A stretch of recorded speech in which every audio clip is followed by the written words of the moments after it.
오늘은 요한복음 12장 27절로 36절 말씀 가지고 하늘의 음성은 네 삶을 인함이다, 이런 주제로 말씀을 나누겠습니다.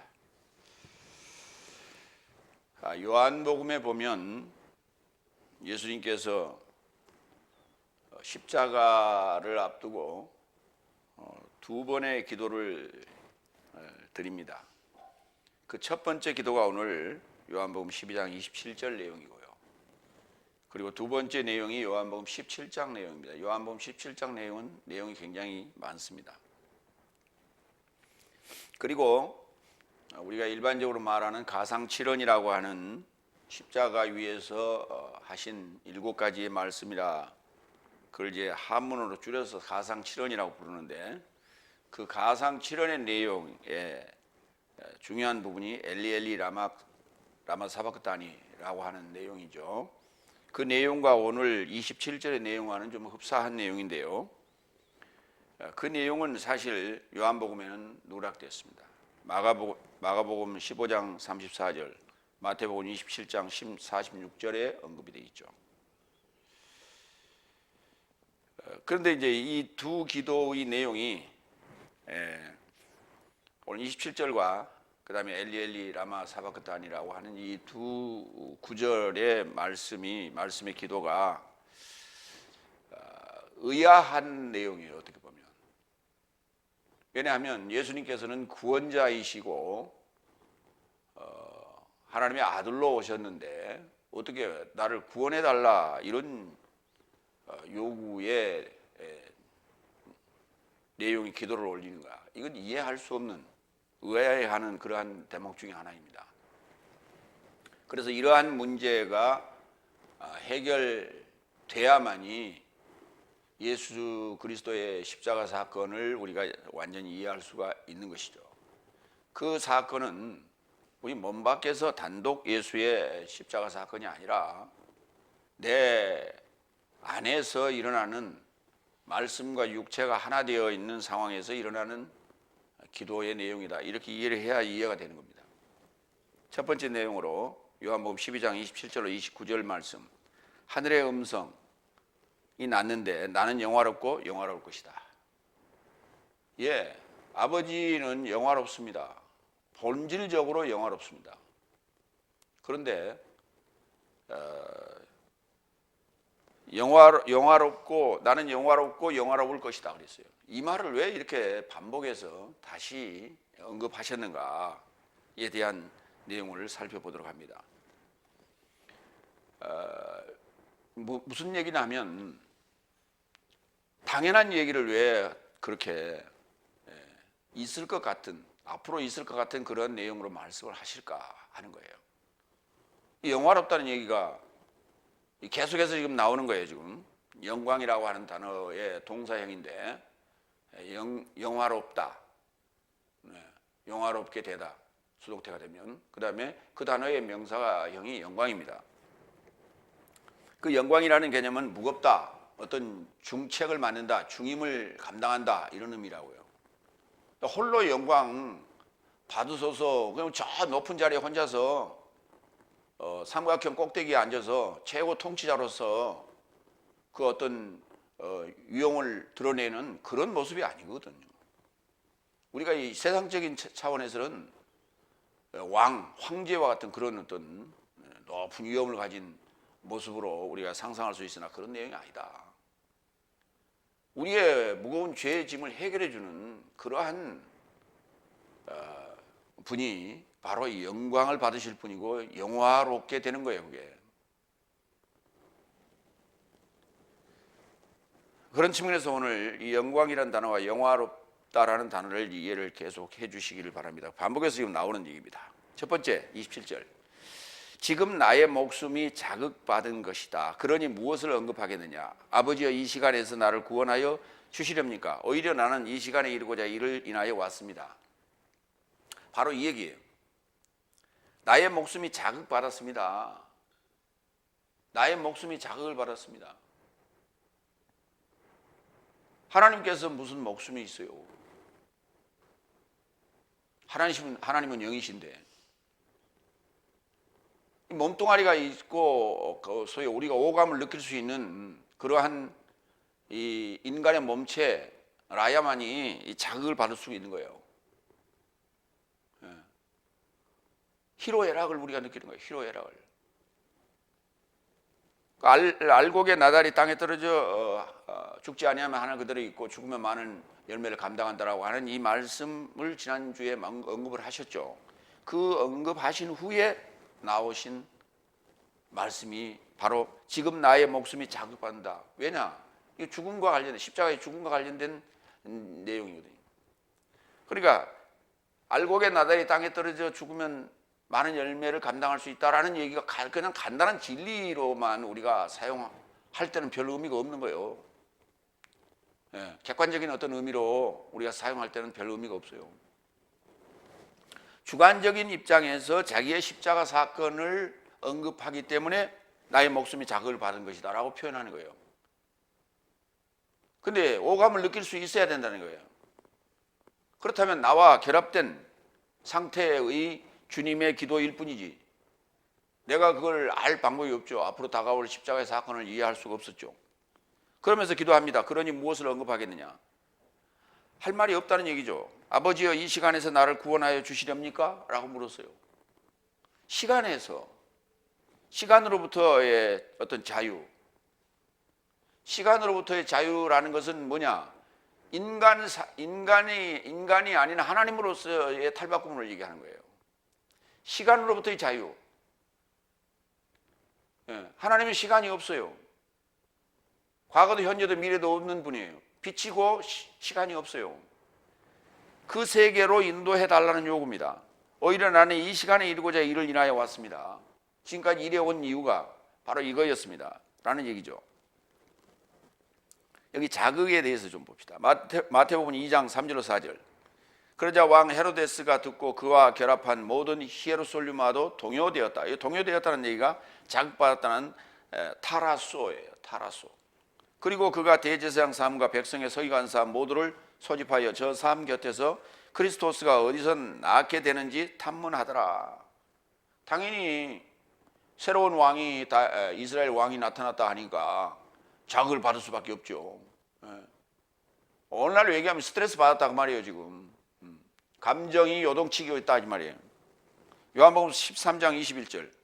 예수께서 이런 삶을 언급하시고 영으로 자극받아 증언하여 언급하시되 네 삶에서 하나가 나를 넘겨줄 것을 내가 진실로 내 삶에게 말한다. 가룟 유다가 예수님을 넘겨줄 것을 언급한 거예요. 그리고 영으로 자극을 받았다. 그러니까 영이 자극을 받아서 이 오감을 표현하는 것은 인간적 표현이에요. 그게 하나님이 뭐 진노하시고 화내시고 할 이유가 없어서 지금까지 그랬다면요, 하나님이신 영이 초월적인 영이신 하나님께서 그러한 희로애락의 감정을 표현하시면은요, 했다면 지금까지 인류는 남아있을 자가 한 놈도 없어요. 다 죽었어요. 우리가 보기에도 인간들이 아닌데 하나님 보시기에 그게 인간이에요? 다 쓸어버렸지. 아버지여, 이 시간에서 나를 구원하여 주시렵니까? 소조. 소주가 아니고 소조. 마태복음 16장 24절로 25절 봅니다. 그때 예수는 그의 제자 삶에게 언급하였다. 누군가 내 뒤에 오기를 원하거든 자신을 부인하고 그의 십자가를 가지고 나와 동행하라. 왜냐하면 누구든지 그의 목숨을 구원하기를 원한다면 그것을 파멸할 것이요, 그러나 누구든지 그의 목숨을 나 때문에 파멸한다면 그것을 발견할 것이다. 이 내용이 바로 알곡의 나달이 땅에 떨어져 죽으면이란 얘기예요. 그러니까 목숨을 나 때문에 파멸한다. 그냥 죽으면이 아니라, 그냥 죽으면이라고 하는 건 일반적인 진리적 표현이에요. 그러나 그 목숨을 나 때문에 파멸한다면 그것을 발견할 것이다. 그것을 만날 것이다. 이렇게 얘기했어요. 이 내용과 같은 맥락이에요. 이것이 바로 구원의 표현인데 이 고백이 바로 나의 고백이 돼야 됩니다. 예수님께서 무슨 구원을 요구합니까? 예수님이 구원자인데 자신의 구원을 요구한다는 자체가 란세스예요. 말이 안 되는 얘기라고요. 나와 결합되어 있는 상태에서의 나를 대신하여 드리는 기도예요. 그게. 그래서 이제 우리는 그 내용을 알았으니까 나의 고백이 돼야 되는 거예요. 이제. 내 입으로 그걸 고백해야 돼. 그러니까 성경은 이미 기록해 놨잖아요.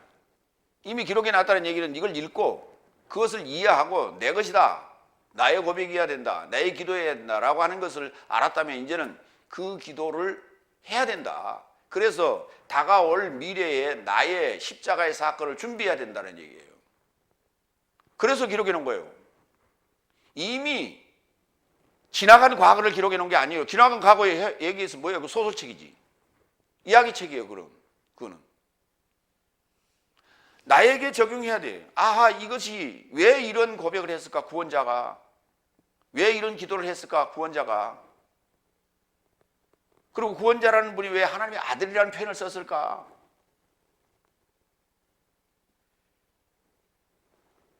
아들의 개념이 뭐냐라는 거예요. 상속자라니까요. 아버지가 무슨 뜻이에요? 출발, 시점, 창조주라는 뜻이에요. 그랬더니 인간적으로 해석을 해요. 그러니까 하나님 아버지가 있으니까 하나님 아들도 있고, 하나님 아들이 있으려면 하나님 어머니가 있겠지. 그래가지고 안상홍이가 하나님 어머니 교회를 만들어가지고 이상한 논리를 펴고 있어. 거기에 무지한 인간들이 다 넘어가는 거예요. 그 무지한 인간들이 다 넘어가는 이유가 무지한 목사들 때문이에요. 목사들이 하나님 어머니에 대해서 설명을 할 줄은 몰라. 하나님 아버지와 하나님 아들이 무슨 뜻인지를 몰라. 그걸 설명을 못하니 다 넘어가지.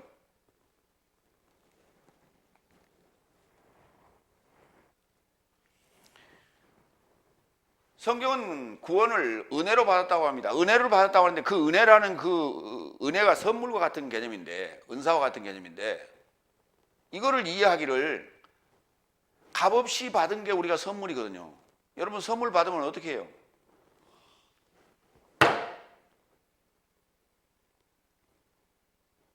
선물을 받으면 선물에 대해서 그냥 입 닦아버립니까? 감사하잖아요. 그 어떻게 감사해야 될 것인가를 우리가 생각해야죠.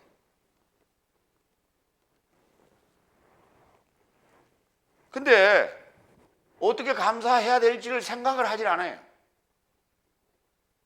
그냥 막무가내요. 그러니까 아주 이기적이에요. 그리스도인들 보면. 왜? 하나님은 나만 사랑한다고 생각하고 나에게는 무조건적으로 지금 구원을 줬다고 생각하기 때문에 지극히 이기적이에요. 배려심도 없고 아주 이기적이에요. 에베소 2장 8절로 10절 봐요. 왜냐하면 네 삶이 믿음으로 인하여 은혜로 구원을 받게 된 것이다. 믿음이라는 전제가 되어 있는 거예요. 믿음이라는 전제가 되어 있어요. 이 믿음이 뭐냐라고 하는 것도 제대로 지금 안 풀어주고 있는 거예요. 2000년 전에 예수님께 십자가에 죽은 걸 믿는 것이 믿음이라고 생각하고 있어요. 그건 믿음이 아니에요. 그냥 아는 거예요. 누가 다 알고 있어. 믿는 사람도 알고 있고 안 믿는 사람도 알고 있고 이슬람 마호메트 교를 믿는 친구들도 다 알고 있고 불교인도 다 알고 있어. 그거는. 이것이 또한 네 삶에게서 난 것이 아니요 하나님의 선물이다. 행위에서 난 것이 아니니 누구나 자랑치 못하게 함이라. 왜냐하면 내 삶은 예수 그리스도스 안에서 선한 행위로 창조된 그의 작품이다. 바로 이 부분이에요. 내 삶은 예수 그리스도스 안에서요. 이걸 안에서라고 안 해놨어. 번역을 개역성경에. 내가 예수 그리스도 안에 어떻게 들어가 있냐고. 이걸 왜 설명 안 하냐고. 믿을 때 하나가 됐을 때 가능한 거예요. 뭘 믿을 때? 예수 그리스도의 이름에 이르고자 믿어야 되는 거예요. 에이스톤 오노마 그 이름에 이르고자 믿어야 되는 거예요. 이름하고는 아무 상관없어. 예수가 되라는 얘기예요. 바꿔서 얘기하면. 그랬을 때의 선한 행위로 창조된 작품이 내가 이걸 구원받았다고 얘기하는 거예요. 이 일을 하나님 미리 준비하셨으니 예정론 내 삶이 그 삶 안에서 활보하게 하려 함이라. 반드시 은혜의 선물을 받고 구원을 얻었다는 얘기는 그리스도 예수 안에서 선한 행위의 삶을 통해서 창조된 작품인데, 그 작품은 반드시 그 삶 안에서 활보해야 돼요. 활보해야 된단 말이 무슨 말이에요? 그 삶을 살아야 돼요. 그리스도의 삶을 살아야 돼요. 이게 구원이에요. 그런데 은혜라는 단어는 카리스는 카리스마, 은사라는 단어 또는 선물이라고도 합니다. 그 다음에 카리조마이라는 동사에서 오는데 값없이 주다라는 거예요. 선물이 그렇죠. 값없이 주는 거예요. 은사라는 게 뭐예요? 중성명사예요. 카리스는 여성명사예요. 은사는 우리가 그리스도를 알리는 데 필요한 거예요. 은사 받아가지고 돈 챙기라고 준 게 아니고 그리스도를 알리라고 준 거예요.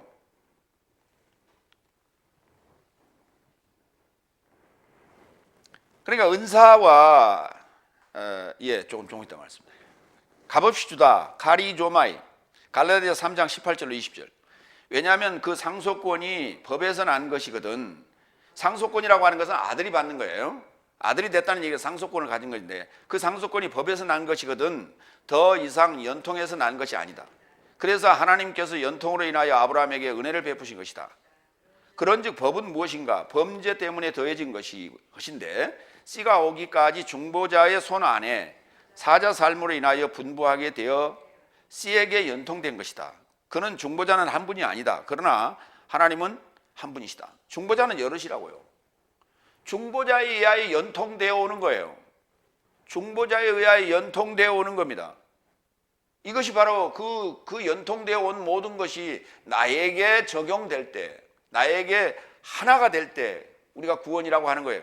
그걸 은혜를 베푸신 것이다 하는 얘기는 값없이 주었다는 얘기예요.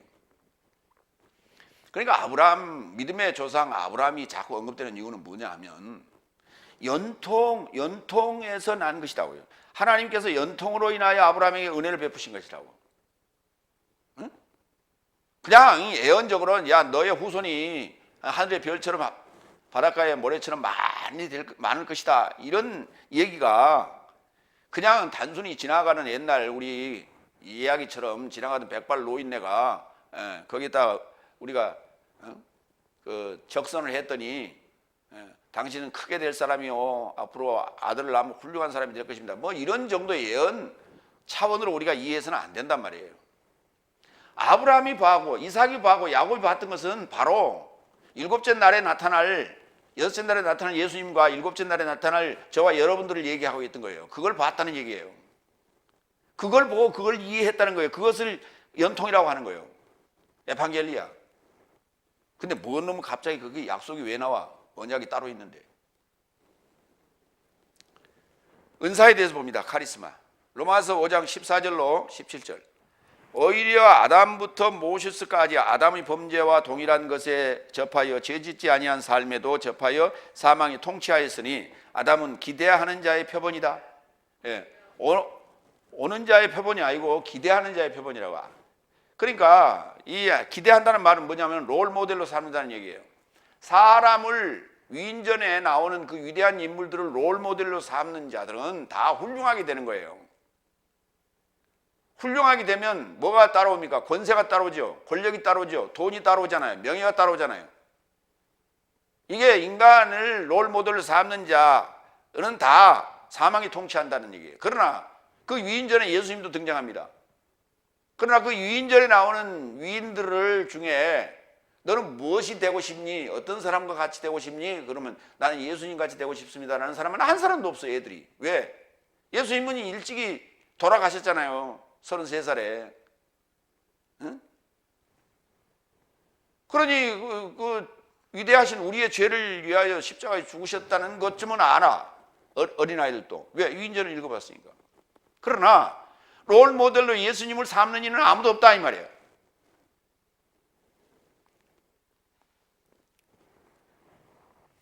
그게 바로 아담은 기대하는 자의 표본이다 그 말이에요. 아담이라는 단어가 사람이라는 단어란 말이죠. 고유명사가 아니에요. 보통 명사예요. 15절. 오히려 타락과 같지 아니하고 이 은사와 같으니, 왜냐하면 한 사람의 타락으로 많은 삶이 죽었다면 더 많은 하나님의 은혜와 한 사람 그리스도스 예수의 은혜 안에 선물이 많은 삶 안에 넘쳤다. 예, 은사란 단어가 나오고 은혜란 단어가 나오고 선물이란 단어가 나와요. 그리고 이 선물은 타락한 한 사람으로 인한 것 같지 않다. 왜냐하면 실로 판결은 하나님의 하나에서 정죄에 이르렀으나 은사는 많은 타락한 삶에서 의로운 행동에 이르게 한다. 바로 중요한 얘기, 은사에 대한 정의였어요. 은사는 많은 타락한 삶에서 의로운 행동에 이르렀다는 거예요. 아니 여러분, 신유의 은사를 받았더니, 행하고 또 받았더니, 행하는 자와 받는 자가 타락한 삶에서 의로운 행동으로 넘어가게 만들어요? 그런가? 그렇지 않잖아요. 주로 병나는 데 사용하는 거예요. 그러니까 성경이 말하는 내용하고는 전혀 지금 일치가 되지 않습니다. 17절, 한 사람의 타락으로 사망이 한 사람으로 인하여 통치하였다면 더 많은 은혜와 의의 선물의 넘침을 취하는 삶이 한 분 그리스도스 예수로 인하여 생명 안에서 통치할 것이다. 일곱째 날에 들어가야 된다는 얘기예요. 생명, 조에. 자, 여기서 은사란 단어가 나오고 선물이라는 단어가 나오는데, 은사와 은혜는 같은 동의어입니다. 예. 그런데 은사라고 하는 것은 선물과 같은 것인데 받는 입장, 은혜와 같은 입장이에요. 받는 것. 예. 그 다음에 여기 선물이라는 단어는 도레마, 도레아 이렇게 쓰는데, 도레아는 여성명사, 도레마는 중성명사예요. 이걸 선물이라고 표현했는데, 이건 뭐냐면 드리는 거예요. 왜? 드림이 되었다 그러죠. 도론. 네, 드림. 그래서 은사, 카리스마도 선물이라고 표현할 수 있고, 도레마나 도레아도 선물이라고 표현할 수 있는데, 은혜도 선물이라고 표현할 수 있는데, 받은 입장, 받는 것으로 보면 카리스나 카리스마예요. 은혜나 은사가 되는 거예요. 그러나 드리는 거예요. 드리는 입장에서는 도레아나 도레마가 되는 거예요.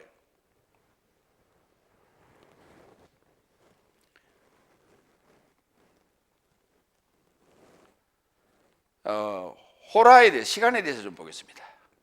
로마 13장 11절. 그리고 네 삶이 이때를 알아본 것이니 벌써 내 삶을 영적 무감각에서 일어나야 될 시간이다. 왜냐하면 믿었을 때보다 지금은 내 삶의 구원이 더 가까웠습니다. 잘 보세요. 네 삶이 이때, 그 때 할 때 그 호라하고 카이로스가 지금 겹쳐졌는데 앞에 호라 지우세요. 그리고 네 삶이 이때 카이로스를 알아본 것이니 벌써 내 삶을 영적 무감각에서 일어나야 될 시간이다 라고 하는 이 지금 성경 구절을 들을 대상은 교회 안 나오고 예수 안 믿는 밖에 있는 사람이 아니고요, 교회 다니는 사람 중에서 잠자고 있는 사람을 얘기하는 거예요. 그런데 왜냐하면 믿었을 때보다 지금은 내 삶의 구원이 더 가까웠다 그래요. 그러니까 믿는 순간에 구원을 얻는 건 아니에요. 사형리 해가지고 그 구원을, 예수를 영접시켜가지고 구원 얻게 만들었다. 그거 쓸데없는 소리. 그건 전도하는 거예요, 그냥. 다른 얘기를 하면은 죄인한테 법 갖다 들이대가지고 그게 체포해서 교회로 끌고 들어오는 거예요, 그게.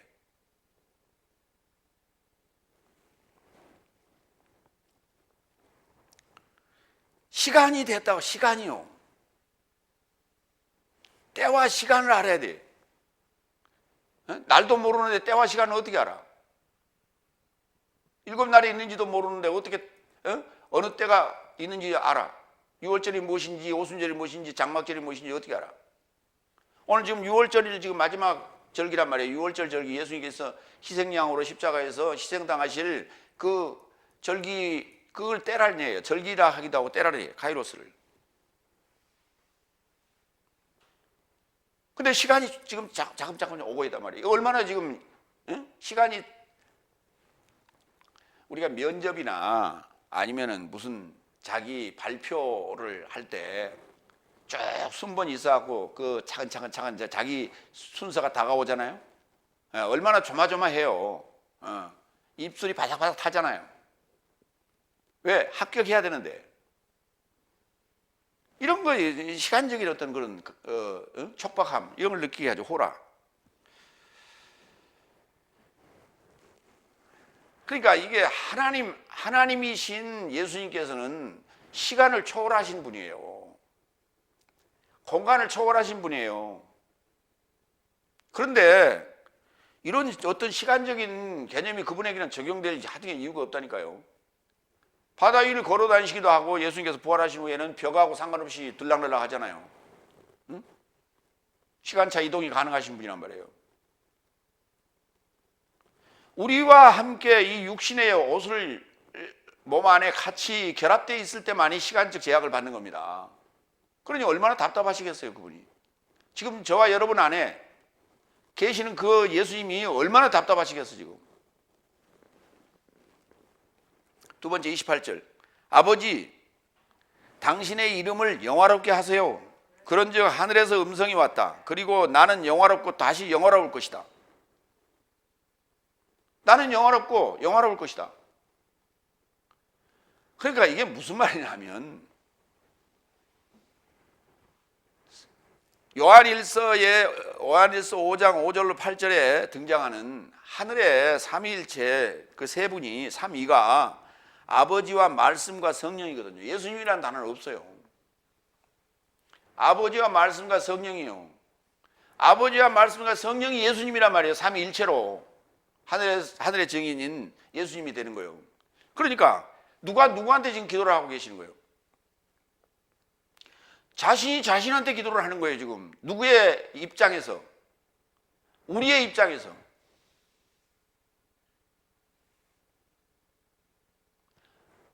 예수님 자신이 아버지와 말씀과 성령이 결합된 일체라니까, 실체, 본체. 근데 그 아버지한테 지금 기도를 하고 있잖아요.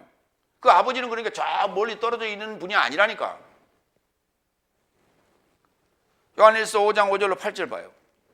하나님의 아들이 예수스인 것을 믿는 자가 아니면 세상을 이긴 자가 누구더냐? 이분은 물과 피로 인하여 오신 분이시니 그리스도스이신 예수스이시다. 물 안에만 아니요 오히려 물과 피 안에 오셨으며 증언하는 이가 영이시니 이는 진리가 영이기 때문이다. 이는 하늘 안에서 증언하는 삶이 새 삶이니 아버지와 말씀과 성령이요 이 새 삶이 또한 하나요. 이분이 예수님이라고요. 이분이 지금 내 안에서 기도하는 거예요. 그랬더니 아버지가 뭐라 했어요? 나는 영화롭다. 그리고 다시 또 영화로울 것이다 그랬어요. 그 영화롭다는 얘가 누구예요? 영광이라고요. 그분이 영광, 지금 죄 짐을 감당할 수 있는 희생양이시라고요. 그래서 영화롭다 이렇게 표현했어요. 그리고 다시 영화로울 것이다. 무슨 말이에요? 땅에서의 증언하는 삶이 될 것이라는 얘기예요. 8절. 또한 땅 안에서 증언하는 삶이 새 삶이니 영과 물과 피, 새 삶도 하나에 이루고 있다. 하늘의 새 삶이 하나인 분이 예수님, 그분이 영광이에요. 여러분이 일곱째 날에 들어갔을 때 땅 안에서 증언하는 새 삶이 영과 물과 피가 새 삶이 하나가 됐을 때 또 영광이에요. 그거를 동사로 풀면 영화롭고 영화로울 것이다 이렇게 표현한 거예요. 예수님도 여섯째 날에 예수님이 지금 나를 구원하셨고 나는 또 일곱째 날에 대해서 또 다른 다섯째 날과 여섯째 날을 구원해야 되잖아요. 그게 영광이에요. 그게. 근데 영광이란 단어 하나를 못 풀어. 그러니 성경이 다 지금 남의 다리만 굵고 앉았어. 설교하는 사람도 설교 듣는 사람도 똑같아. 다 헛발질하고 있는 거예요 지금. 응?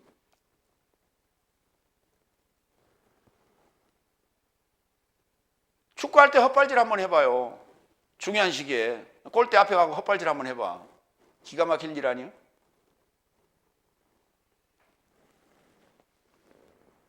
근데 본인이 지금 헛발질 하고 있는지도 모른단 말이에요. 지금 관객들은 다 알고 보고 있는데.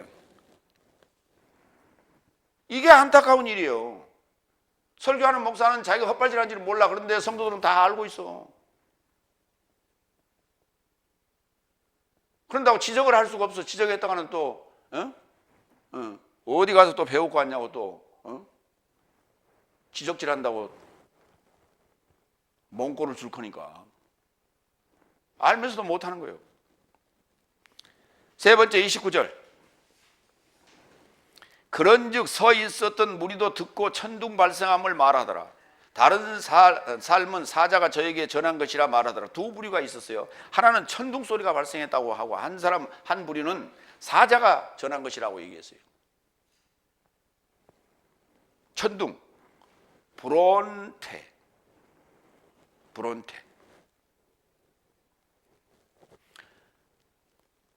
천둥이 치는 것은 여름에 치죠. 예수님도 여름에 오셨어요.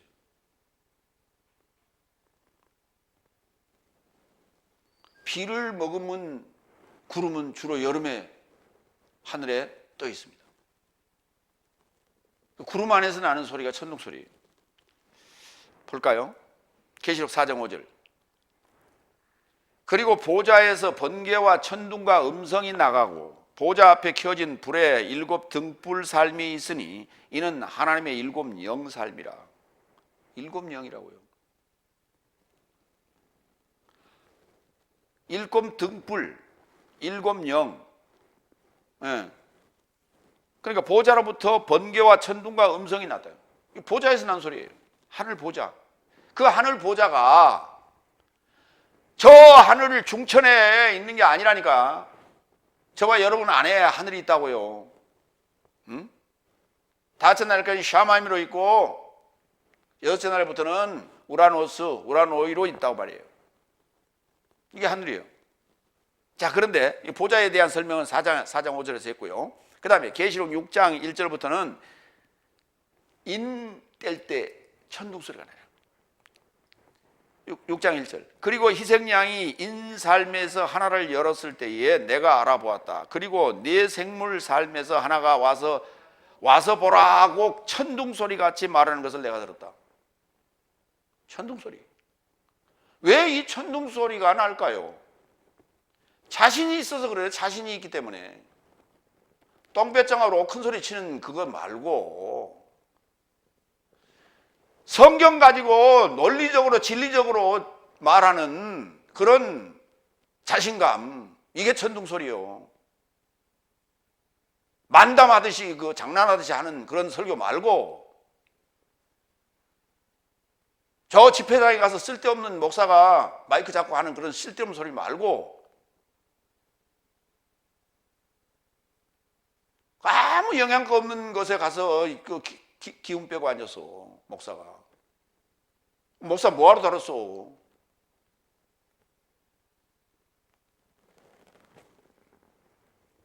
계시록 8장 4절로 6절. 그리고 향 삶의 연기가 거룩한 삶의 기도 삶으로 사자의 손에서 하나님 앞으로 올라갔다. 그리고 사자가 향로를 취하여 제단의 불에서 불을 가득 채워서 땅에 이르고자 던지니 음성과 천둥과 번개와 지진이 발생하더라. 나팔 부는 거예요. 7째 날이에요. 7째 날에 들어간 자가, 생명을 가진 자가 지금 설교하는 거예요. 하나님 말씀을 선포하는 거예요. 그거를 제단의 불에서 불을 가득 채워서 땅에 이르고자 던졌다고 그래. 그것이 음성과 천둥과 번개와 지진이 발생하였다. 이렇게 표현하는 거예요. 그리고 7 나팔을 가진 7 사자 삶이 자신 삶을 나팔 불려고 준비하였다. 나팔 소리 자체가 천둥 소리예요. 음성과 번개와 지진이 발생할 거예요. 그때. 자신에게도 듣는 이에게도. 지진이 발생 안 한다. 이 소리를 듣고 지진이 발생 안 한다. 그거는 죽은 자예요. 죽은 자예요.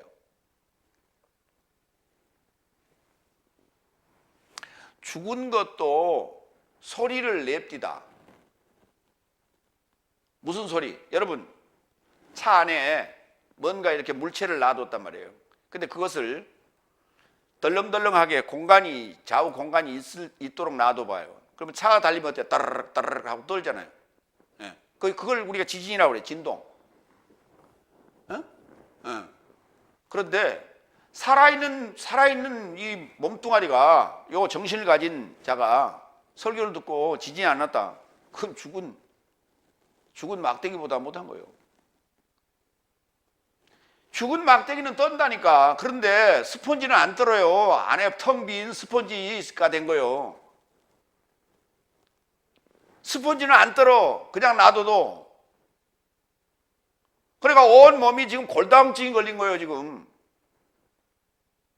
죽어가지고 안에 지금 다, 필요한 요소들이 다 빠져나갔고, 지금, 석회석 철분만 남아있는 거예요.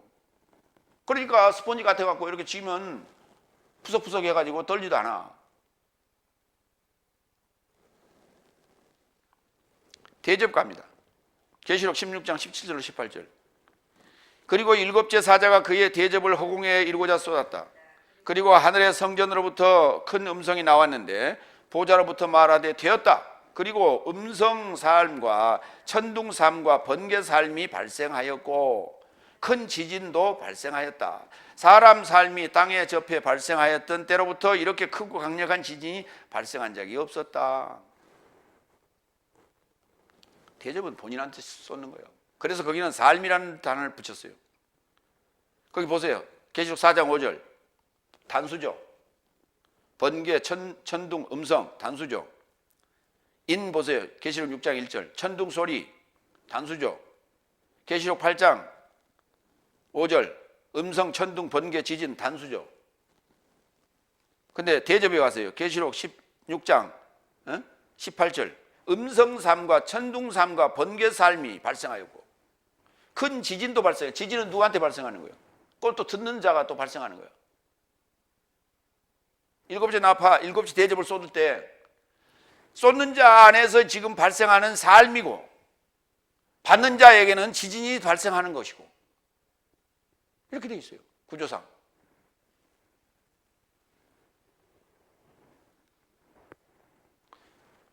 그래서 이 천둥이라고 하는요, 하늘이 천둥을 치면요, 온 천지가 다 흔들리는 거예요. 천지가 흔들리는 거예요. 땅도 흔들리고 하늘도 흔들리고.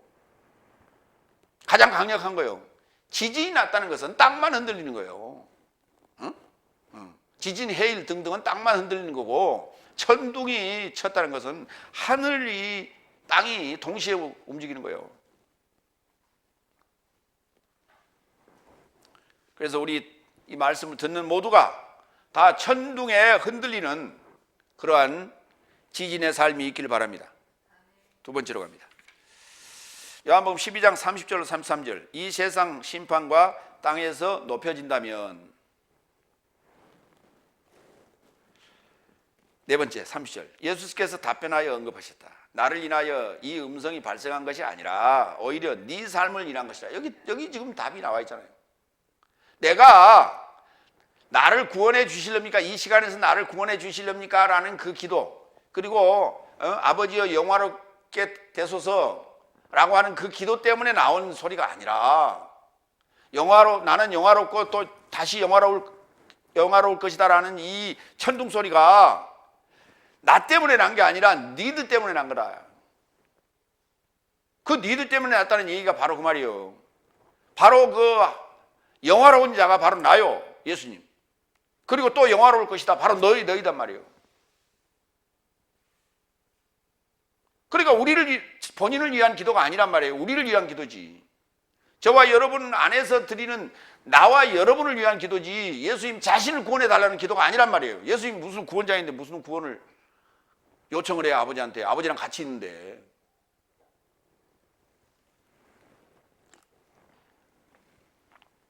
이 구조를 모르면 늘 거지가 되는 거예요. 늘 하나님께 달라 요청하는 그 거지가 되는 거예요. 거지. 거기다 하나 더 붙이죠. 거지 깽깽이. 거지 깽깽이로 살기 때문에 받기만 할지 줄지를 몰라요. 거지는 절대 남을 못 줘. 안 줘요. 절대로 남을 안 줘요. 자기만 받기만 받지. 이게 거지 근성이에요. 더 고급스러운 얘기를 하면 거짓 철학.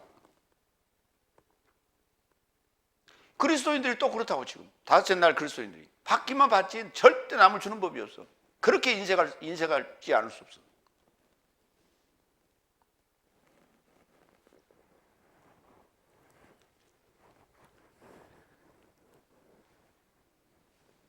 마가복음 9장 7절을 보겠습니다.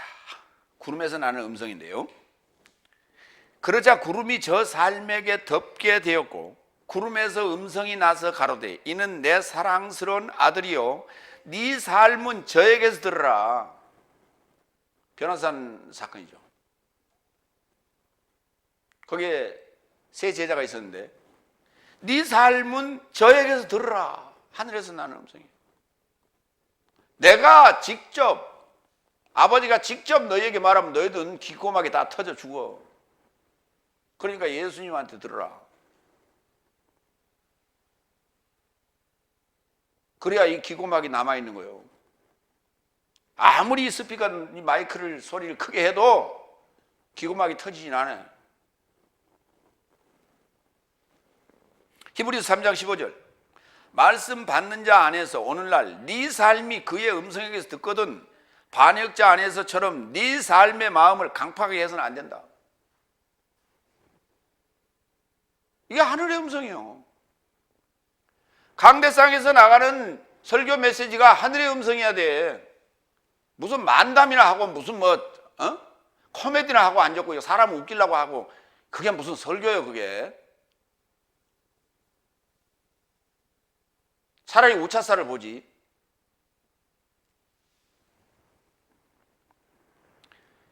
정신을 차려야 돼 목사들이.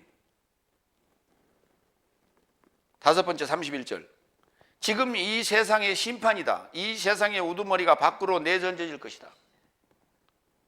촉박한 어떤 위기감을 느끼는 거예요. 시간이란 단어 호라가 등장하면 긴박함이 있다고.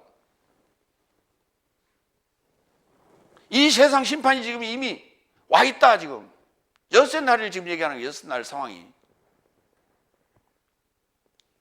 우리에게 있어서 여섯 날은 굉장히 짧아야 되는 거예요. 일곱째 날은 길어야 되고 근데 다섯 날이 다 길어. 너무. 그 여섯 날은 아주 집중적으로 여러분이 공부하고 익혀서 이 심판의 때를 넘겨가야 되는 거예요. 요한복음 5장 28절로 29절 네 삶은 이를 놀라워하지 말라. 시점이 오고 있으니 그 시점 호라예요. 시점 안에서 무덤 안에 모든 삶이 그의 음성에 의해서 듣게 될 것이고 선한 삶을 행한 삶은 생명의 부활에 이르고자 나오게 될 것이며 사악한 삶을 저지른 삶도 심판의 부활에 이르고자 나오게 될 것이다. 생명의 부활에 이르게 나올 자와 사악한 삶을 심판의 부활에 이르게 나올 자가 다른 자가 아니라니까 한 몸 안에서 이게 두 가지가 나오는 거예요. 지금 이게 구원 얻을 자와 불 속에 들어갈 자가 한 몸 안에서 이렇게 갈라지는 거지. 응? 미알 어디요? 공동묘지. 응? 공동묘지. 서울에 공동묘지 어디 있어? 망우리 공동묘지에 이 무덤은 사악한 심판의 부활로 일어나고 이 무덤은 생명의 부활로 일어나고 그런 게 아니라니까. 망우리 공동묘지하고는 아무 상관없어요. 우리 자체가 지금 무덤이야. 이게 우리 자체가 살았다 하나 실상은 죽은 자 무덤이라고. 그 안에서 살아나는 자는 생명의 부활로 나머지는 그 심판의 부활로 알곡과 쭉정이가 갈라지는 거예요. 이게 알곡과 쭉정이가 따로 있어? 응? 알곡 껍질이 따로 있냐고. 한 이삭 안에 있지. 요한복음 16장 8절로 11절 그러면 그가 와서 죄에 관하여 의에 관하여 심판에 관하여 세상을 책망하실 것이다. 실로 죄에 대해서는 저 삶이 나에 이르고자 믿지 않았기 때문이야. 나에 이르고자 예수가 되고자 믿지 않았기 때문에 이게 죄라고.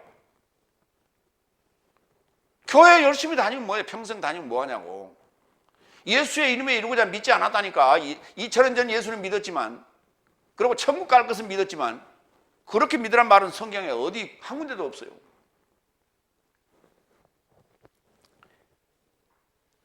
그 다음에 의에 대해서도 내가 아버지를 향해 물러가니 이 네 삶이 더 이상 나를 구경하지 못하기 때문이다. 그러면 무슨 말이요? 우리는 지금 예수를 만난 적이 있어요? 다섯 날 지금 교리적으로 예수님 만난 적이 있어요? 2000년 전에 예수님이 하늘 가버렸는데, 그리고 이제 재림 예수로 오신다는데 의에 대해서 다 걸리겠네. 그럼 내가 아버지를 향해 물러가니 네 삶이 더 이상 나를 구경하지 못하기 때문이다. 지금 현재 다섯 날은 다 걸려요. 여기 10절에 예수님 오시면. 그렇잖아요. 예수님 본 적이 없는데.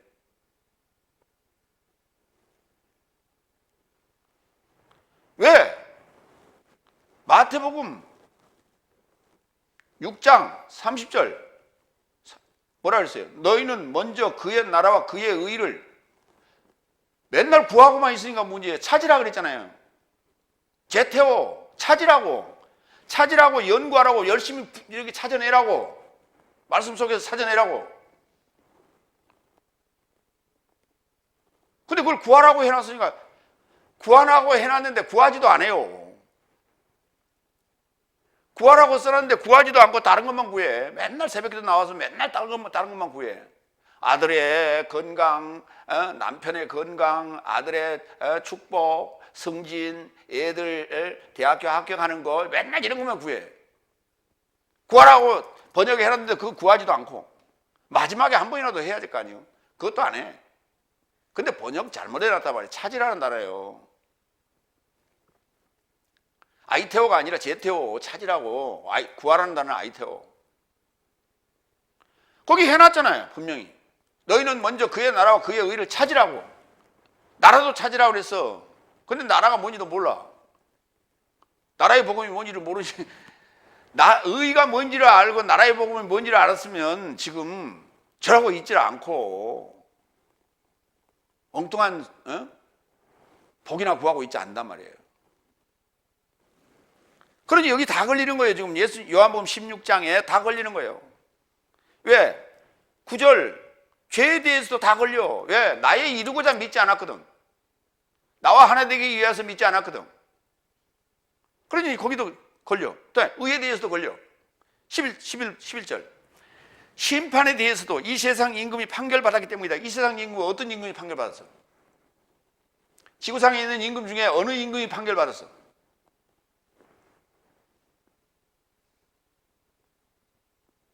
생각을 좀 해보자고요. 생각을. 성경을 읽을 때.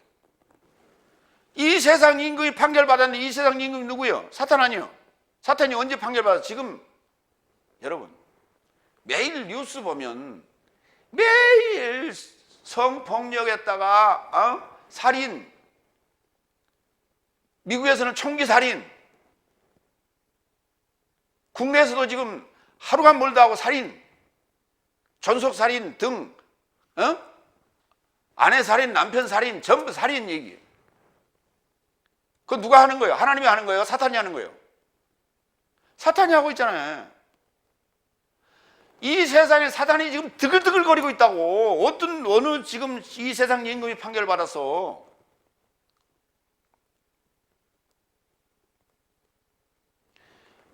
각자 안에 임금이, 세상 임금이 판결받았더라면 그런 짓 안 한다니까. 살인 안 한다니까. 폭력, 폭행 안 한다니까. 왜 이런 구조는 싹 무시해버리고 복받으라는 얘기만 해? 설교에 맨날.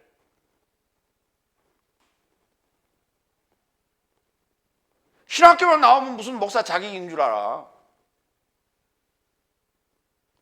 신학교 나오는 건 가서 그냥 입학해서 졸업 3년 동안 다니면 신학원 다 나오면 다 안수 줘.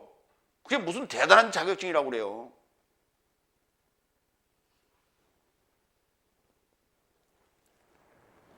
신학교 3년 나와봐. 신학원 나와서 목사 안수 달아봐. 어디 가서 취업도 잘 안 돼.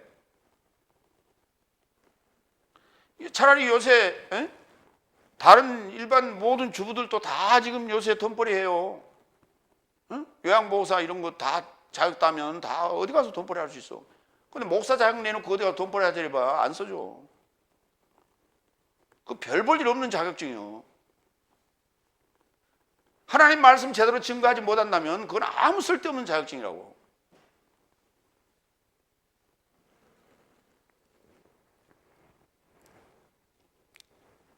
무슨 축복권이에요? 축복권이 있다고.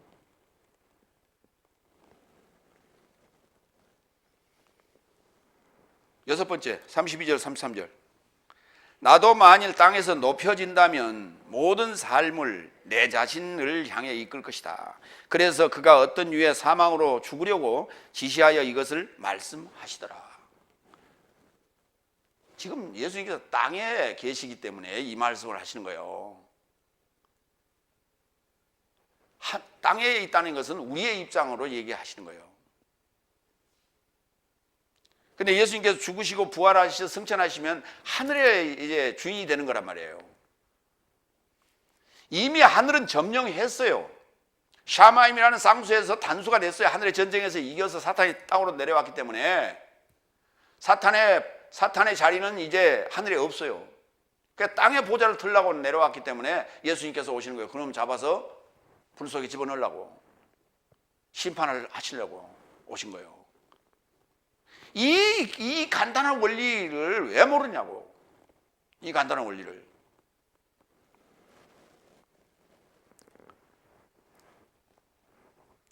그러니까 예수님께서 땅에서 지금 십자가에 죽으시는 얘기를 땅에서 높여진다면이라는 단어, 이 단어가 들리는 게 아니고 높여진다고요. 리프트가 아니요.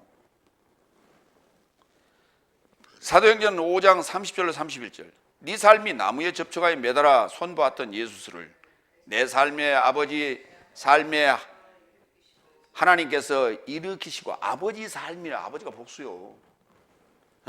일으키시고 하나님께서 이스라엘로 회개를 그리고 죄 삶에서 노임을 주시려고 이 자를 통치자로 구주로 높이셨다고요. 높이셨다는 단어, 이 단어가 히프소 같은 단어예요. 근데 왜 그걸 요한복음 3장에서 그걸 3장이죠. 14절. 그걸 왜 들렸다고 해?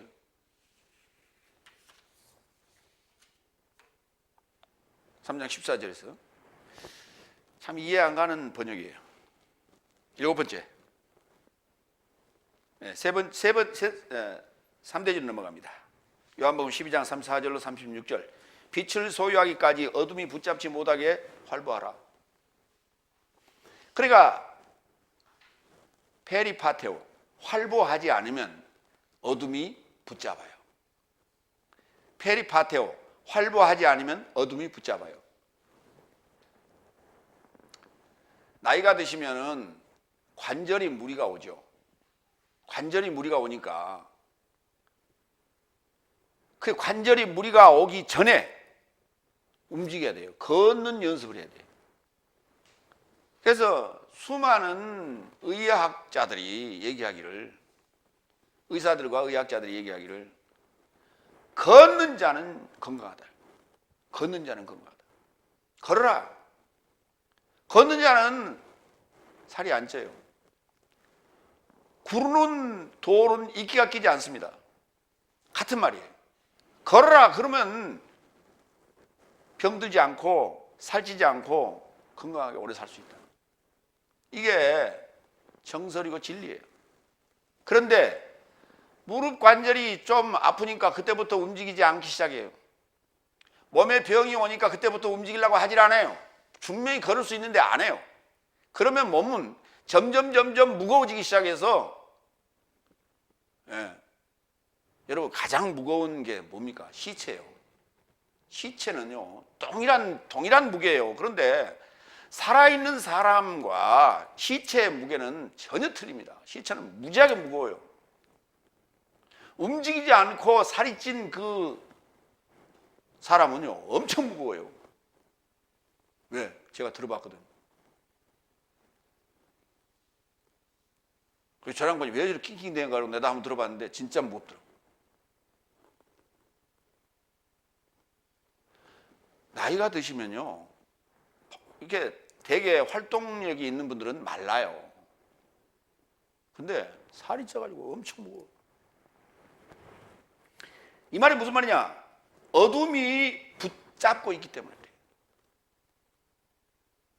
몸이 무겁고 몸이 병든다는 얘기는 몸 안에 습이 많다는 얘기거든요. 물이 많다는 게 습이 빠져나가질 않는 거예요. 그러니까 무거워요. 그래서 병이 더 악화돼 자꾸. 에? 어둠이라고 하는 요소는요, 남쪽이에요, 북쪽이에요? 에? 지정학적으로 보면 남쪽이에요, 북쪽이에요? 에? 북쪽이라고요. 북쪽은 물이라고. 북이 물이에요, 수. 그런데 북쪽이 물인데 그게 공이라고, 공포. 무서운 거예요. 남쪽은 화, 불이라고. 밝아요. 북쪽은 물이요, 수, 공포. 그 어두운 곳이 어둠이라고.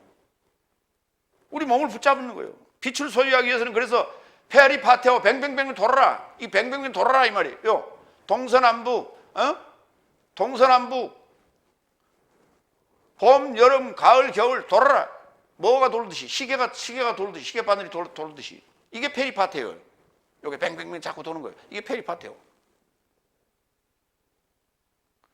그럼 뱅뱅뱅 돌고 있는데 다람쥐 쳇바퀴처럼, 아니면 놀이터에 보면 뱅뱅 도는 거 있죠. 그 가운데로 고정해 놓지 않는 것은 움직여요. 돌면. 대표적인 게 뭐냐? 반대로 도는데요. 시계 반대로 도는데 태풍이에요. 움직이잖아요. 돌면 움직이는 거예요.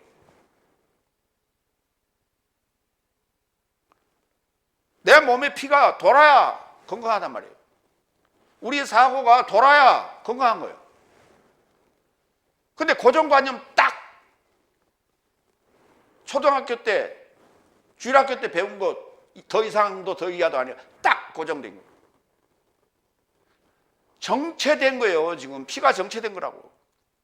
발전이 없어. 고리타분해. 피는 돌아야 돼. 돈도 돌아야 돼. 건강도 움직여야 돼. 우리 영적인 사고도 자꾸 움직여야 돼. 페리파테오. 7번째 34절. 그런즉 무리가 그에게 답변하였다. 내 삶은 법에서 그리스도스가 내세에 이르고자 머무신다고 들었다. 이게 지금 일반적인 사고예요. 머무신다고 그랬잖아요. 페리파테오하라고 예수님께서는 그랬는데, 무리는 뭐라고 그랬어요? 내 삶은 법에서 그리스도스가 내세에 이르고자 머무신다.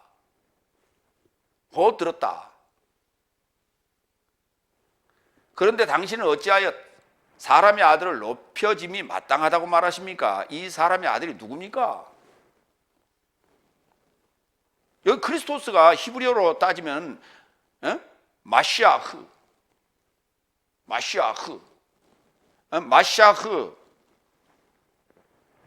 기름 붓다라는 단어에서 오는데요. 기름 부음 받은 자가요. 잘 한번 보세요. 기름 부음 받은 자가 왕, 그 다음에 애언자, 그 다음에 제사장, 요 세 부류 아니에요? 요 세 부류 중에 지금 머문 자가 누가 있어? 다 죽었지. 죽고 바뀌잖아. 구약에 마시아흐가 머문다라는 얘기 없어요. 그들의 생각이지. 하나님은 딱 하늘에 머문다고 생각해. 그렇죠? 그 자리에. 그죠? 그러면서 하나님은 하늘의 태양이라고 그러죠. 태양이 머물러요? 돌지. 사실은 지구가 도는 거지. 근데 태양도 돌아요. 우리가 사고가 지금 이렇다고. 그 자리에 딱 머물고 계신다고 착각하고 있는 거예요. 하나님은 일하신다니까. 그래서 나도 일한다고 예수님께서 그래서. 근데 무리의 생각이나 그 지도자들의 생각이 다 딱 고정되어 있다고 생각하는 거예요, 지금. 그렇기 때문에 한번 초등학교 때, 주일학교 때 들은 그대로 딱 하는 거예요. 죽을 때까지. 하나도 변하지 않고. 그러니까 그 사람이 목사가 되니까 똑같은 설교를 할 수밖에. 맨날 똑같은 얘기, 일생 동안 똑같은 얘기만 듣는 거예요. 주일학교에서 들었던 얘기가 청년부에 듣고, 청년부에 들었다가 장년부에 듣고, 장년부에 들었던 얘기가 노년부까지 똑같은 얘기. 평생을 똑같은 얘기를, 레퍼토리를 듣다가 하는 거예요. 그러니 사람이 사고가 정체될 수밖에 없지. 무슨 발전이 있어?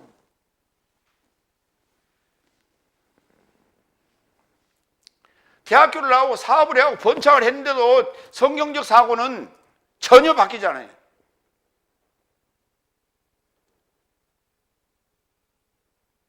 미국에 그 하버드 나와가지고 캐나다에서 사업하고 있는 그 어떤 양반을 내가한테 헬라어로 몇 마디 했더니 아유 기겁을 하더라고. 그래서 아이고야.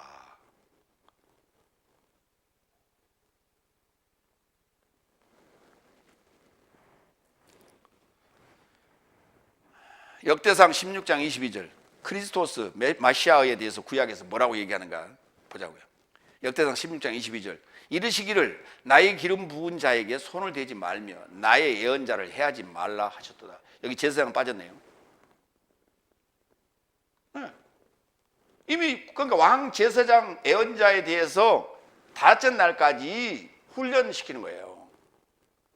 여섯 날에 나타날 기름 부은 자 마시아의 크리스토스를 손대지 말라고 하는 얘기예요. 그래서 우리가 일반적으로도 왕은 대통령은 누가 내린다고 하늘이 점지한다고 그렇게 일반적으로 얘기하잖아요. 그런 얘기예요. 지금 이게. 그러니까 성경에 다섯째 날까지 구약 얘기가 우리 일반적인 보통 사람들의 전해온 그런 얘기들이에요. 그게 별다른 게 없어. 그와 같은 맥락으로 하늘의 왕이신 예수님을 맞이하라는 얘기예요. 그게 삼권을 다 가지고 오신 분이니까. 요한복음 3장 14절 그리고 모세가 광야 안에서 뱀을 높인 것 같이 모세가 광야에서 뱀을 높였다니까 든 게 아니고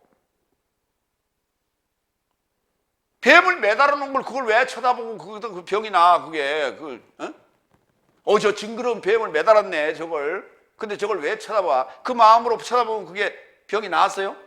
안 나았지. 존경스러운 마음으로 쳐다봤어야지 나았지.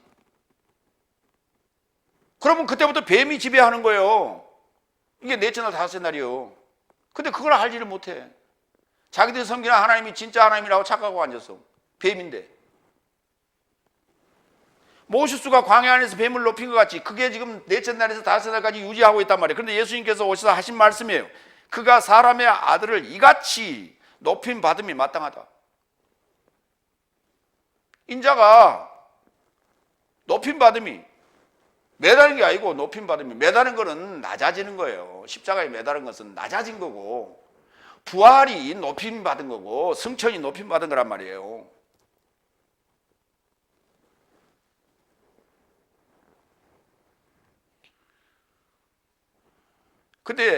그런데 알 택이 없지. 그러니까 지금 현재 34절 내용은 내 삶은 법에서 율법에서 그리스도스가 내세에 이르고자 머무신다고 들었다. 그 말 없어요.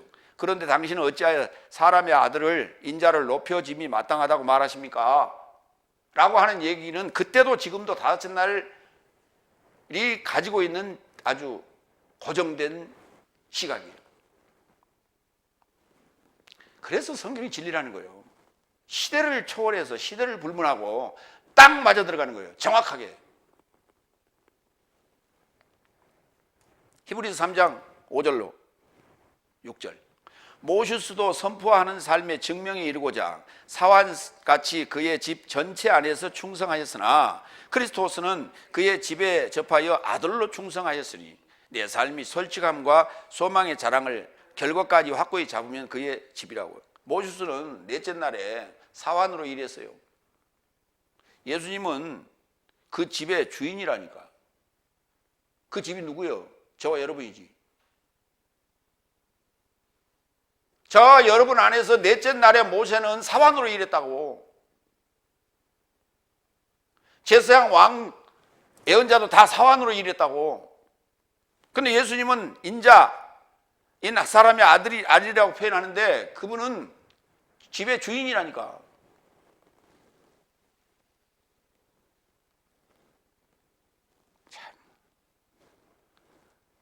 참 자기 안에서 일어나는 일을 지금 예수님께서 말씀하고 계시는데 남의 다리 걷고 있는 거예요. 이러니 얼마나 이 교육이라는 게 중요해. 잘못된 교육은 사람을 완전히 망가뜨려 버려요. 사고를 망가뜨려 버려요. 그 망가뜨려 버린 사고는 기계가 망가진 건요 부품 갈아버리면 돼요. 그러나 사람의 사고가 이게 망가진 거는 진짜 어려워. 이건 부품을 갈아 끼울 수가 없어. 자동차 엔진이 망가지죠. 엔진 갖다가 피스톤 보링 해버리면 돼. 엔진하고 통째로. 많이도 안 들어. 한 100만 원이면 가능해. 일산에서 한대. 그것만 전문으로 하는 데가 있더라고.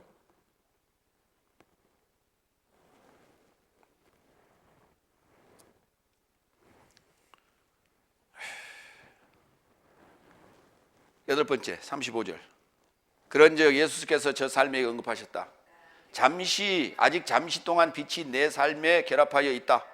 네 삶은 빛을 소유하기까지 어둠이 네 삶을 붙잡지 못하게 하려고 활보하라. 또 말씀하시는 거예요. 어둠 안에 활보하는 자도 그가 어디로 물러가는지 알아보지 못해. 당연하지. 어둠의 안에 활보하는 자가, 어둠 안에서 활보하는 자가 어디로 물러가는지 알 수가 없죠. 어둠 안에서 활보하는 자가 누구예요? 그리스도인 중에, 다섯째 날 그리스도인 중에 열심히 일하는 자들이 있어요. 사역 열심히 하고 전도 열심히 하고 하는 자들이 있어. 그런데 어둠이요. 빛을 알지 못해. 빛에 이르지 못했어. 그렇기 때문에 어디로 가는지를 몰라. 그러니까 뭐라 그래? 우리 죽으면 천국 간다고. 다. 그러니까 이게 말이죠. 거짓말이 인간에게 통하는 거예요. 거짓말을 믿으면 그것도 믿음이에요. 거짓말을 믿었더니 어떤 현상이 일어났냐? 죽을 때요 얼굴이 평안해요. 왜? 그렇게 믿었으니까. 그러니까 그걸 보고 천국 갔다고 그래. 믿음이 없는 사람은 거짓이건 진실이건 간에 그런 게 없었거든요. 그런 소망이 없었거든요. 그러니까 그 사람은 교인하고 다를 수밖에.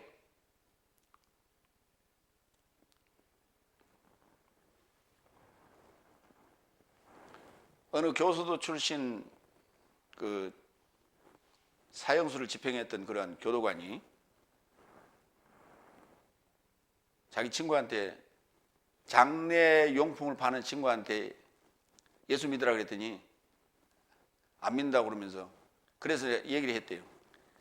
야, 너 시체를 다뤄보니까 알잖아. 예수 믿는 자와 안 믿는 자의 차이점이 뭐냐 그랬더니 예수 믿는 자는 얼굴이 평안하다는 거예요. 그 천국 가서 그래. 그랬더니 글쎄 그 말은 맞는 것 같아. 그러더래요. 그들은 그게 믿음이에요. 그러나 그거는 우리가 볼 때는 신념이라고 그래요. 그것도 요 피부가, 요 세포가 반응한다니까. 거짓을 믿었기 때문에 사기당하는 거예요. 똑같은 거예요. 사기당하는 사람이 사기인 줄 알고 사기당하는 사람이 어디가 있어? 사기가 아니라고 생각하니까 사기를 당하는 거지. 똑같은 얘기예요. 내가 기분 좋게 생각하면 세포는 활짝 열 수밖에 없고, 내가 긴장하면 세포는 경직될 수밖에 없는 거. 당연한 거예요. 그러면 죽었을 때 세포가 활짝 열려 있으니까 평안할 수밖에. 그 세포가 살아있을 때 세포와 죽을 때 세포가 거의 같은 상태로 스톱 되는 거니까. 그래서 사후 경직 상태에 들어가는 거거든. 여덟 번째. 그러니까 어둠에서 활보한다고 해서 그게 뭔가를 아는 건 아니란 말이에요. 어디로 가는지 몰라요. 요한복음, 그래서 이제 중요한 게 이 어둠으로부터 벗어나려면 빛이 뭔지를 알아야 돼. 요한복음 1장 4절 5절.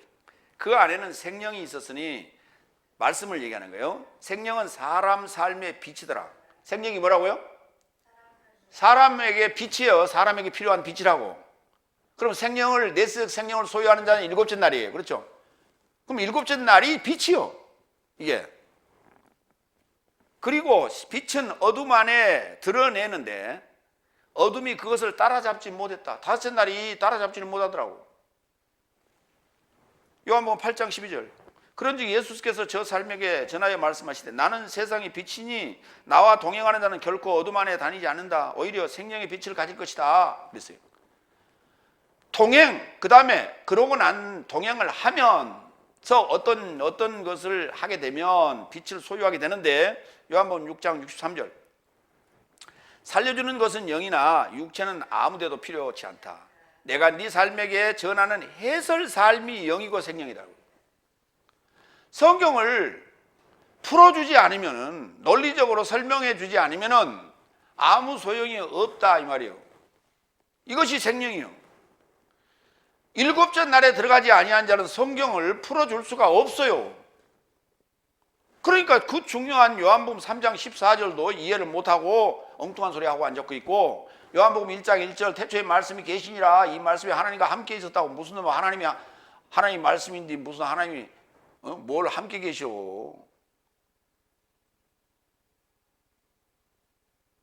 그거 어떻게 일체요? 하나님과 말씀이 따로 있으면 이체지. 교리하고 도대체 뭐가 맞아 들어가야지. 하나도 안 맞아 들어가. 늘상 일반적으로 우리가 얘기하는 조직신학이라는 게 조지는 신학이라고 그렇게 얘기하면서도 신학적으로 뭔 얘기만 나오면 그 조지는 신학 들고 나와서 따져. 그러니까 이율배반적이요. 모순 속에서 살아가는 게 목사들이라고. 그게 뭘 개선하려고 생각지도 않고 뭘 알아보려고 생각지도 안 해. 헬라어 히브리어 하자니까 무슨 이제 그 나이에 뭘 한다고. 내가 헬라어 히브리어 하자는 게 아니에요. 성경 제대로 보자는 얘기지. 헬라어 히브리어 뭐 하려고. 뭐 그리스 갈 일이 있어, 히브리 갈 일이 있어. 가서 이게 고전 히브리어, 고전 헬라어 써봐야 그 사람들 알아보지는 못해. 뭐 고조 할아버지가 왔나 그러지. 아홉 번째 36절. 네 삶은 빛을 소유하기까지, 계속 이어지는 얘기예요. 35절과 이어지는 얘기입니다. 네 삶은 빛을 소유하기까지 빛에 이르러 빛의 아들 삶이 발생하려고 믿어라. 예수께서 이것을 전하셨고 저 삶으로부터 떠나시어 감춰주셨다. 빛에 이르러 빛의 아들 삶이 발생하려고 믿으라고. 그냥 믿고 앉아 있는 게 아니라 아들 삶, 빛의 아들 삶이 돼야 돼.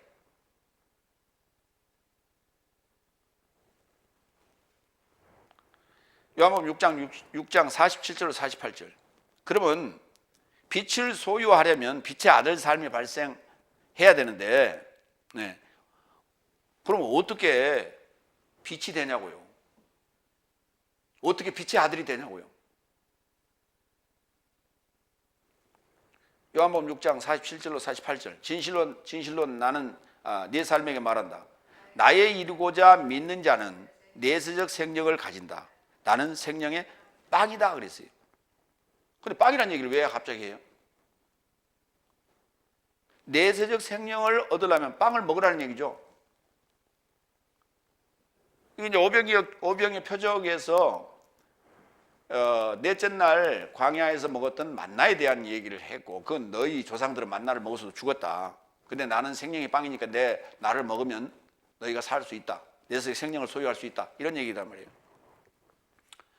요한복음 6장 34절로 36절. 그런즉 저 삶이 그를 향하여 언급하였다. 주님, 이 빵을 내 삶에게 항상 주세요. 그러자 예수께서 저 삶에게 언급하셨다.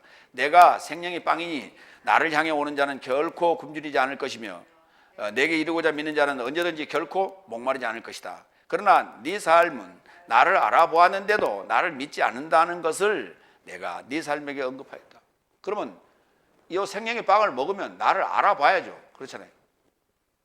내가 나를 알아보고 내가 삼권을 가진 왕, 제사장, 예언자 이 삼권을 가진 기름 부은 자라는 것을 알아봐야 되지 않냐. 근데 먹었어도 너희는 지금 빵만 달라고 하지 않냐. 배만 이한 자들이란 말이죠. 누가복음 16장 8절로 10절. 그런데 주인이 신중하게 행하였던 불의의 청지기를 칭찬하였는데 이 현세의 아들 삶이 자신 삶의 세대에 이르는 빛의 아들 삶을 초월하는 신중한 삶이다. 그러니까 빛의 아들보다 훨씬 나아요. 누가? 요 불의한 청지기가. 나도 네 삶에게 말한다. 불의의 제물로서 내 자신 삶에게 친구를 만들어라. 이는 네 삶이 실패했을 때 저 삶이 내적 장막 삶에 이루고자 네 삶을 맞이하려 합니다. 지극히 작은 것 안에서 믿음직한 자는 큰 것 안에서도 믿음직한 자이며 지극히 작은 것 안에서 불의한 자는 큰 것 안에서도 불의하다. 그러니까 불의한 청지기가 한 행동은 이 세대의 아들인데 현세의 아들 삶인데 이것이 바로 빛의 아들 삶이 될 자가 해야 될 일이라는 거예요. 예. 이런 일을 하라는 거예요.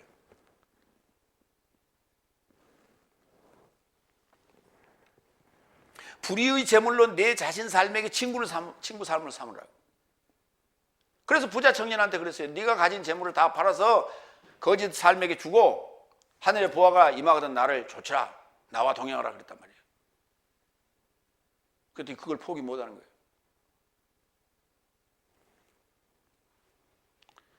데살로니가전서 5장 1절을 봐요.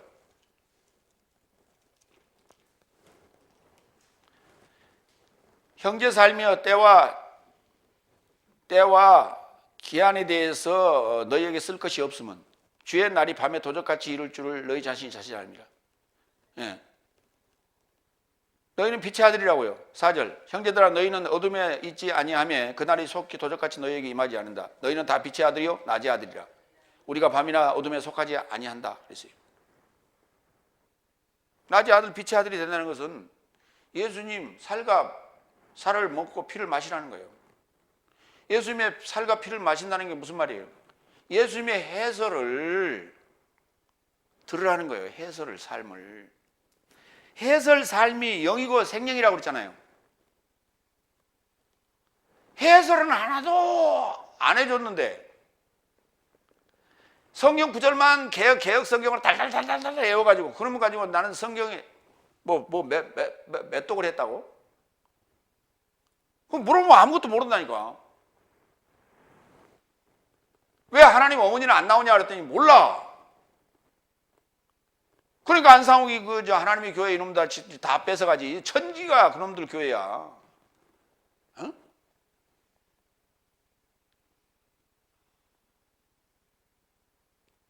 교회를 팔아먹는데요. 교회 건물을 팔아먹는데 왜? 빚으로 지어가지고 감당을 할 수가 없으니까 빚을 감당할 수 없으니까 교회를 파는데 예배당을 어디다 파느냐? 하나님의 교회에다 팔아. 왜? 걔들이 돈 더 주고 파는데 시세보다 더 주고 빚 청산하려고 걔들한테 팔아. 그러면서 걔들이 이단이래요. 그러면서 왜 걔들한테 팔아? 근데 신천지는 안 판대. 참. 신천지를 파는 거나 하나님의 교회에 파는 거나 뭐가 달라?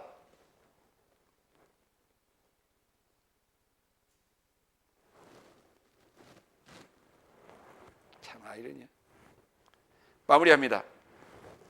아버지여 이 시간에서 나를 구원하여 주시렵니까? 아버지 당신의 이름을 영화롭게 하세요. 하늘에서 음성이 났습니다. 나는 영화롭고 영화로울 것이다. 이렇게만 달달달 외워갖고는 아무 의미가 없어요. 예, 이 천둥소리는 네 삶을 인한 것이라니까요. 네 하늘에서 나는 소리여야 돼. 그걸 소리를 들어야 돼. 하나님의 음성은 세미한 음성이기 때문에 알려주지 않으면 몰라요. 알려주지 않으면 몰라. 엘리야가 그거 못 들었어. 천둥 소리도 지나가고 불도 지나가는데 못 들었다니까. 바람 소리도 지나가는데 못 들었어. 수많은 소리가 지나가요. 근데 귀를 기울이고 세미한 음성을 듣고자 하는 하나님께 그 기도를 해야 돼. 나에게 계시의 영을 주시고 세미한 음성을 들을 수 있는 그 귀를 주십시오라고 얘기해야 돼. 그렇게 기도해야 돼. 그렇지 않으면 다 놓쳐. 유튜브에 가면 내 설교가 지금 엄청 올라 있다니까. 수많은 소리가, 천둥 소리가 지나가도 몰라. 안 들린다니까. 생명의 빵을 먹어야 되는 거예요. 생명의 빵이 뭐예요? 해설삼, 흐레마. 그 빵을 먹고 믿어야 하나님의 아들 삶이 발생하는 거예요. 그래야. 그러니까 부지런히 페리파테오 활보해야 돼. 차 타고 다니면 힘드니까, 돈 들고 그러니까 인터넷 유튜브에 부지런히 돌아다니면서 찾아보시라고. 청색 표지로 딱 설교 제목만 딱 올라 있는 게 바로 제 동영상이요. 기도하겠습니다.